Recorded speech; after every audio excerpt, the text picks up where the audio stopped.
In this video, I will show you how to fix the problem of being unable to enable Secure Boot on HP laptops in the BIOS. As you can see, the Secure Boot option is grayed out and cannot be enabled, even with legacy support or CSM support disabled.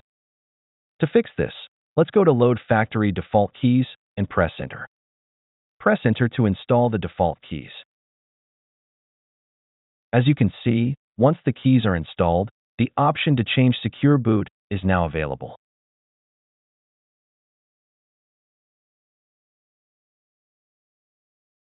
Press F10 to save the changes and restart the computer. Go back to BIOS setup one more time to see if Secure Boot has been enabled successfully.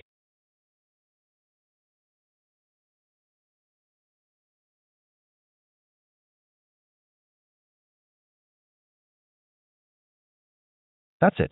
Thanks for watching. Don't forget to like and subscribe, and see you in the next videos.